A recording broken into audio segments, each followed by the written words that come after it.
You are listening to the Mary Jane Society podcast, where you will meet entrepreneurs, cultivators, scientists, doctors, and inventors in the cannabis industry. I'm your host, Pam Schmiel, marketer and publicist in the cannabis industry. High Tide, the company responsible for Canna Cabana, the largest cannabis retail brand in Canada, with over 190 retail locations, has officially entered the German cannabis marketplace with its acquisition of PureCan, a German manufacturer and distributor with a license to import cannabis. High Tide also announced they're actively seeking to participate in Germany's pilot retail program scheduled to launch in 2025, hoping to bring their Canna Cabana retail brand to Germany. High Tide's Chief Communications Officer, Omar Khan, joins the Mary Jane Society podcast to discuss this exciting expansion into the German market and their multi-pronged approach to its global business strategy. Let's welcome Omar Khan. So we at High Tide, we're the largest cannabis retail chain in Canada. The largest wholly owned cannabis retail chain in Canada. So none of our locations are franchised. We own all of them. So we have 191 locations across 5 Canadian provinces. That actually makes us the second largest dispensary chain in the world by store count. I think we're 2 behind Trulieve. But because they're all in Canada, it doesn't get a lot of attention in the US. But I felt it's important to point that out. Beyond that, we do have a footprint in the US, although we're not plant touching. And that's simply because we're listed on the NASDAQ and the Toronto Stock Exchange, as well as the Frankfurt Stock Exchange. But NASDAQ in particular has restrictions on listed companies doing plant touching business in the US. So what we do in the US is we have a number of e-commerce platforms that supply direct-to-consumer hemp-derived CBD, as well as we have a number of head shops, online head shops, that do direct-to-consumer on consumption accessories. We're also operating in the UK and in Europe. We have a subsidiary in the UK called Blessed CBD. And then in the UK, we own one of the original OG. Sorry, in Europe, we own one of the original OG head shops called Grass City, which is based out of Amsterdam. And we've owned that for a number of years now. And then obviously, you may have seen the news. We recently announced a definitive agreement to purchase a German medical cannabis importer and wholesaler called PureCan. And we're very excited about that, and happy to talk about that acquisition as well if you want. Yeah, I saw that. That's obviously you're really setting yourself up for the supply chain. I didn't realize that you had all this investment or businesses in the U.S. I know that the company started in the ancillary space. We actually have a fulfillment warehouse or distribution center in Las Vegas. Oh, okay. Okay. And actually, one of our subsidiaries, New Leaf Naturals, is also based in Colorado. And they also have a EU GMP certified facility there as well for hemp-derived CBD. Okay. Are you thinking of, so is that the brand that you're talking about that's here in the US? So we have a number of CBD brands in the US. So New Leaf is one of them. We also have Fab CBD. For other e-commerce platforms, Dankstop, Daily High Club. So yeah, we have been active in the US e-commerce space for quite some time. Canadian brick and mortar sales are still our bread and butter. They're still about 90% of our revenue. But we are looking to diversify that revenue, both in the US, but as I mentioned as well in Europe and particularly in Germany. And are you manufacturing your CBD products in somewhere in I guess in Colorado, or is there one manufacturing plant that you're using for all your different brands? So each brand kind of operates independently, but the New Leaf is based in Colorado, and they do have a manufacturing facility there. Oh, so you're just their distributor, like No, we own them. They're a subsidiary. High Tide is a portfolio company, okay. And we have a number of subsidiary companies within the portfolio. Our biggest and our bread and butter brand is Canna Cabana, which is our Canadian brick and mortar brand. But if you go to hightide.com, you'll see all of our subsidiary brands are listed there. Okay, I didn't want to get off track. I didn't realize how No, much a no presence problem. you had in the United States. Okay. Yeah. So not to get off the track either, but so you're not thinking about jumping into the hemp beverage space like every other hemp company is here in the United States? No, I don't want to talk about any future Okay. plans that we Oh, have. okay, We fine. call those Okay. future-looking statements.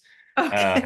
But right now, our focus, beyond our existing e-commerce operations, our focus is expansion on Canadian brick and mortar sales.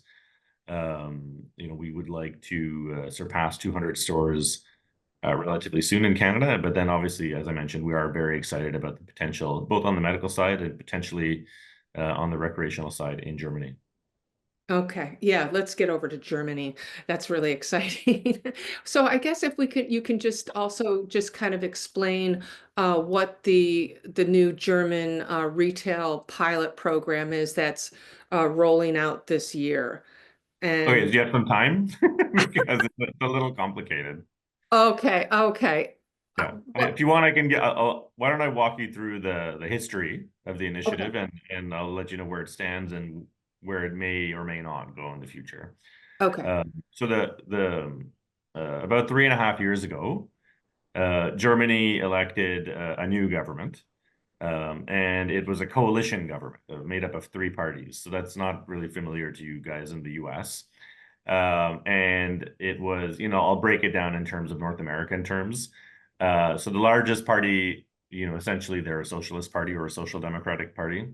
The second largest party in the coalition was a liberal party, but it's a European liberal party, so more free market oriented. And the third party in the coalition was the Green Party. So as part of their coalition government agreement, all three parties had agreed that they would pursue adult use recreational cannabis legalization. Now, as they began to develop their policies, they realized fairly quickly that the European Commission, which is the executive arm of the European Union, would probably take them to the European Court of Justice if they pursued a full adult use legalization path, because that would have, in their view, that would have been in violation of the European Commission's they have a 2004, I believe, prohibition on member nations setting up commercial cannabis regimes for recreational sale. So what they did in response to that was they kind of went back to the drawing board, and they set up a two-phase process, or a two-pillar process. So pillar one, and the legislation for this is in place. It passed last spring. Pillar one enabled home grow. It decriminalized possession of under 25 grams. And it allowed what are known as cannabis social clubs. So essentially places where you can buy a membership, you pay monthly or yearly, and you're allotted a certain amount of cannabis as part of that membership per month. But you can't consume on site. You just basically, it's a place to go and pick up your cannabis on a monthly basis. And then pillar two was supposed to be a separate piece of legislation that would have enabled essentially a nationwide pilot project that would have allowed in regions and municipalities that opted in, it would have allowed full-blown commercial sale of cannabis in those regions. They didn't have the votes, to be honest. They didn't have the votes to pass that through their parliament. So what they did instead is they use a provision within the existing legislation that had passed in the spring through regulation, basically empower the Food and Drug Agency within the Ministry of Agriculture to set up a regulatory regime to approve one-off scientific or research-based pilot projects for commercial use. So that is the path on the rec side that we and others are pursuing in order to be able to set up dispensaries in Germany. So we are very close to being in a position to submit an application there. We've partnered with some fairly reputable researchers who are going to run the research project design and that part of it. And the challenge we have right now is that no actual application criteria has been published to date. So what we are doing is we're developing an application based on our best guesses, our best assumptions, in terms of what we think the agency would likely require from an application. And we'll be looking to submit that even in advance of application criteria being available, at least to get some initial feedback from the regulators, so that we are able to meet their expectations in due course. A challenge on that is that Germany is now in an election campaign. The party that is likely to be the largest party in parliament, the Conservative Party, or the Christian Democrats, have indicated that their intention is to roll back most of this current government's cannabis reforms. So that might put a damper on these pilot projects. But right now we're proceeding as if everything is a go, and we'll let the political chips fall where they may, and we'll respond accordingly. It is one reason why we are pursuing a multi-pronged approach to German market entry. So we've got the potential pilot projects or model projects on the rec side on the one hand, but the medical market in Germany has seen exponential growth over the last couple of years, particularly in 2024. And it all stems from Germany recently reclassifying medical cannabis outside of the Narcotics Act. So that makes insurance coverage and telemedicine prescribing a lot easier. So that's one of the reasons why we did pursue the acquisition of PureCan. And what we're hoping to achieve with that is, because of our scale in Canada, being the largest retailer, and because of the fact that about 50% of German medical cannabis imports right now are from Canada, we're looking to leverage our ability and our relationships with those Canadian producers to really fill what we feel is a supply gap in Germany at a very competitive price, and hopefully rapidly gain some market share there in the medical market in due course.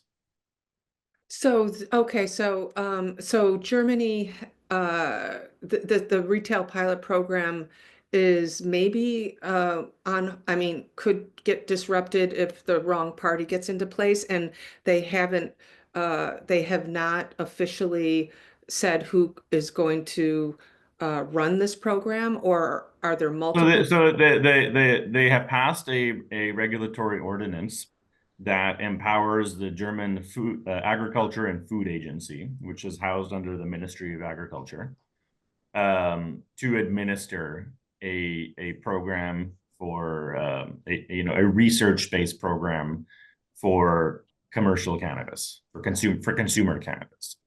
But none of the actual application criteria or application forms or anything like that have been published in the public domain yet. So us and others, we're really just proceeding right now based on assumptions, educated assumptions, but still assumptions. But meanwhile, and that whether or not that process actually comes to fruition could be dependent on the new government, or the existing government's ability to actually get an approvals process in place in advance of a new government coming into power, which the elections at the end of February, we expect the new government to be in place by May. Okay. But none of that will impact the medical stream. And the medical stream is where we have actually seen quite rapid growth, as I said, particularly over the last year. And that's why our entry into the German import and wholesale market, we feel has a lot of potential moving forward, particularly given our relationships with the Canadian producers, and given that half of all medical imports right now into Germany are coming from Canada already. So the PureCan on the medical side, so you're not cultivating in Canada. How would that work? We have a German import license, and we have a wholesale distribution facility through PureCan. So we would partner with a Canadian producer. We would drive a hard bargain with them, given our existing relationships. And we would look to use that to fill what we feel is a supply gap. We feel there's a gap between current demand and supply in Germany in the medical market, and we hope to be the ones to be able to fill that gap. So, okay, so if you're competing now if we're just not looking at the retail pilot program, there's a couple big players there already, laying the ground and doing those kind of things. So Yeah. would you be trying to bring in your own branded products? I mean, I know it's flour basically and some extracts, no edibles or So we're things. not a producer, right? Okay, so we have house brands in Canada, in our dispensaries. But what this import license will allow us to do is it would allow us to procure cannabis for import into Germany through Canada, and then distribute that to the relevant pharmaceutical players in Germany in the medical stream. and then I know Pure Can also has a teleport Yeah, it hasn't launched yet, but it's in preparation for launch. There's still a few T's to cross and I's to dot there, but we're looking forward to that in the near future as well. Is that how you would be selling most of the product, or would it really be a It's a wholesale operation, right? Okay, So, so it's not a D2C through the through like the D. obviously, if we have an opportunity to supply that platform that we would be a majority owner of, we would probably do that as well. Okay. But by no means would we be limited to that. Okay.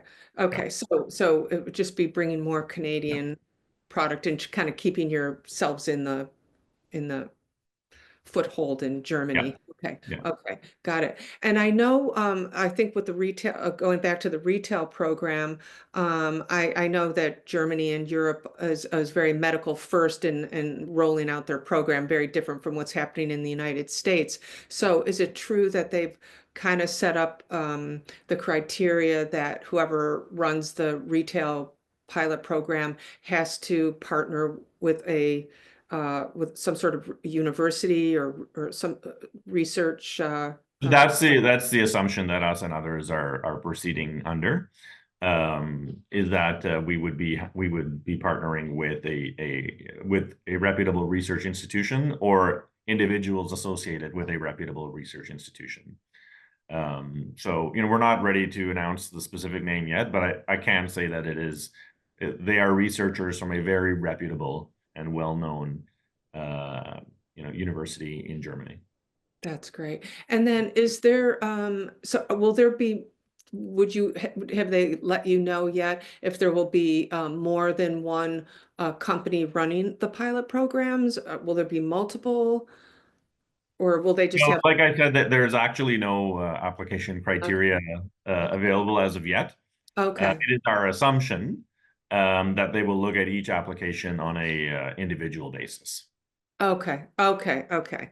Okay. So that'll be very interesting. Okay. Be prepared, right? So, we're not waiting for application criteria to be public. We have, we can make educated guesses based on, our discussions with various officials, but also what we see in Switzerland and some of the other European pilot projects that are already up and running. Right. Okay. Right. Right. And then how did Germany come up in the company's On our radar? yeah, on your Well, radar? it's the largest economy and largest population in the European Union. And after Canada and Uruguay, it was really the only other G7 country that's been seriously talking about adult use reform and adult use legalization. So obviously, as soon as it came up, this came on our radar about 3 years ago. And I've been, myself and our CEO, Raj Grover, we've been going to Germany multiple times a year now for the past 3 years, just so we could be ready for this moment. Because, like I said, Canada is great for us. It's a population of 44 million. Germany is about double that. Yeah. So, And whether it's also, the recreational stream or the medical stream, we are ready, and we're making moves to be able to plant our flag in Germany and in the European Union. I mean, it makes sense to me because Canada's just been at this standstill, for a while. Like, how does a company like yours, which is, really successful? I've been following the company, for a few years. It's, I think we're one of the few publicly traded cannabis companies in the world that's actually generated net income. yeah, no, I know. I mean, Knock on wood, but yeah, we're you doing okay in a tough regulatory environment. Right, and you're ready for growth. And it seems like everybody's busting out of Canada over to Europe because you can't come into the United States because we're just a big mess. So it kind of makes sense that, We'll see what happens with the new administration. But yeah. yeah. Yeah, we're all really hopeful. Then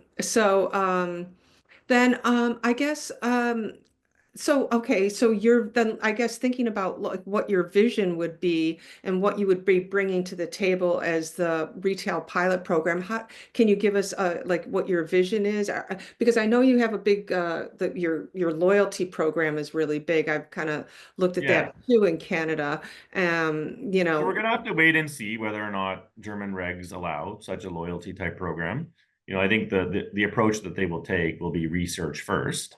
So I think any successful, pilot application will have to take a harm reduction lens to the project. So in Canada, obviously, we have a full-blown legal regime for adult use. That's not going to be the case in Germany. It's going to be research-focused pilot projects, as I said. But nevertheless, if we are successful, even if the focus for the time being will be on the research side of things, it will give us an opportunity to actually get customers in Germany, to actually establish a brick and mortar presence in Germany, and to actually start selling, cannabis under the Canna Cabana brand. Mhm. And like we're a company that thinks long term, right? So even if this may be a limited pilot for the next 4 to 5 years, at the end of the day, we have a much longer term vision for Europe, and the trend lines are clear. Reform is happening. Mhm. Medical reform, liberalization on the medical side is happening faster than on the adult use side, but both streams are moving in Europe and in other jurisdictions. And we want to be there, and that's why we're taking steps to make sure that we are there, we are established, our brand is established.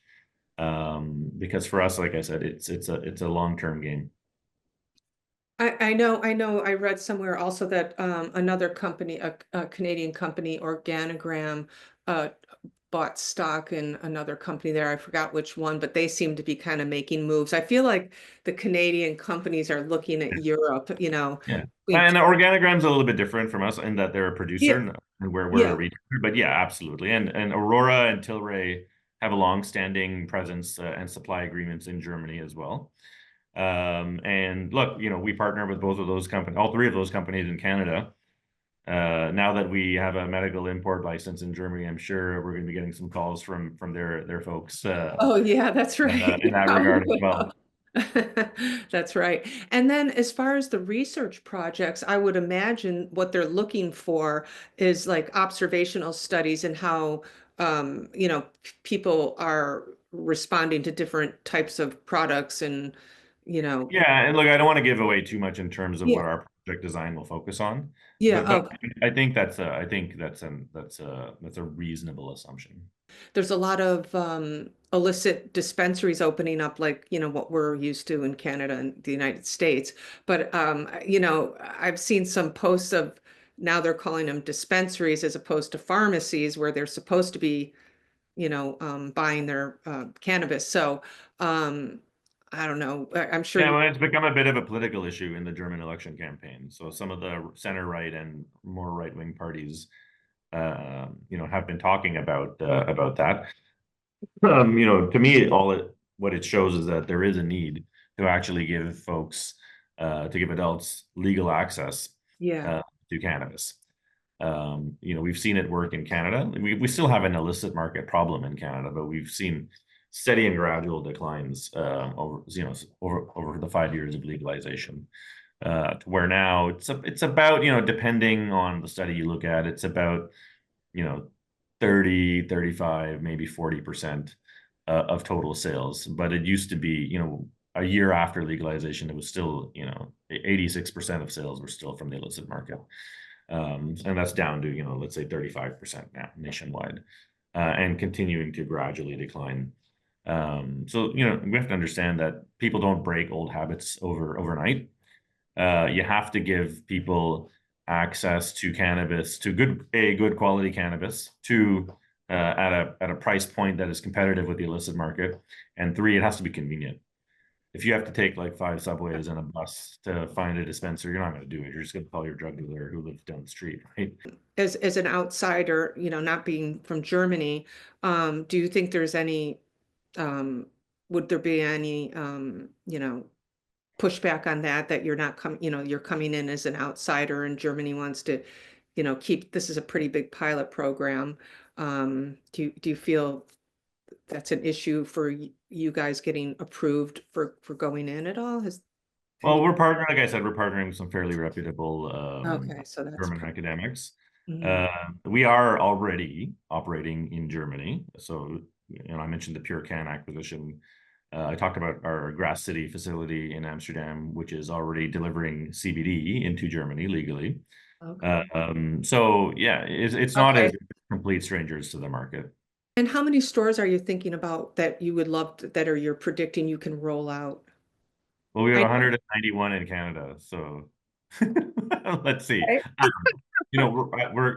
We're getting a little bit ahead of ourselves in terms of we don't actually know yet Okay, it's still too far. how aggressive the German authorities will want to be. Okay. And I don't want to give away to our competition, what will be presented in our proposals. Oh, yes. But we're looking at a number of municipalities of all sizes. So we're not restricting ourselves to the big cities by any means, but we're also not going to ignore the big cities as well.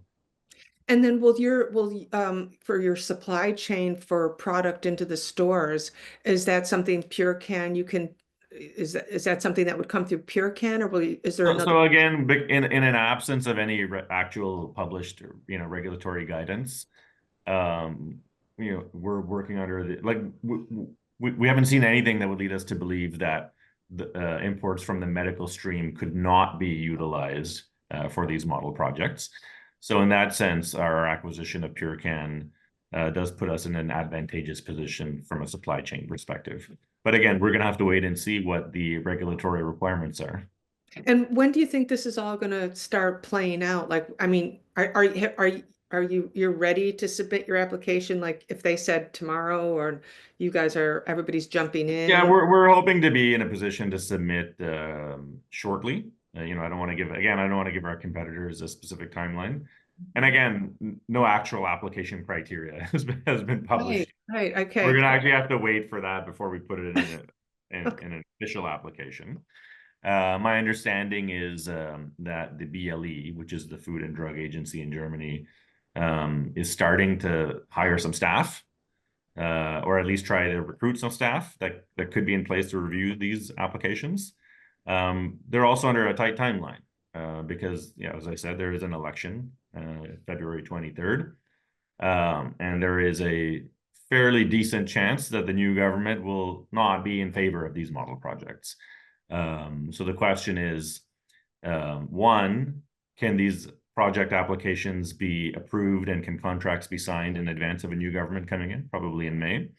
And two, if it is a coalition government, which it is likely to be, that'll mean that the Conservatives will probably need to partner with either the Green Party or the Social Democrats to form a coalition government. So, how much do either of those two parties push cannabis reform as part of their coalition negotiations? So there's a lot of stuff up in the air, but we're moving forward we're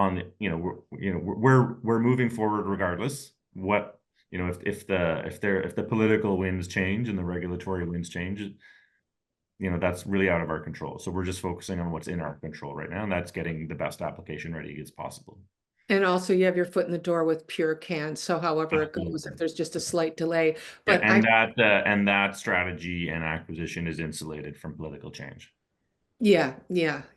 And but that's only 1 month away. That seems It's a tight timeline. for put out an timeline. application and approve one or But they did move forward with the ordinance designating the BLE as the responsible agency right before Christmas. So to me, that indicates at least some willingness on part of the current minister, who is from the Green Party, to at least try and move forward. So again, we'll have to wait and see what happens. It's not in our hands.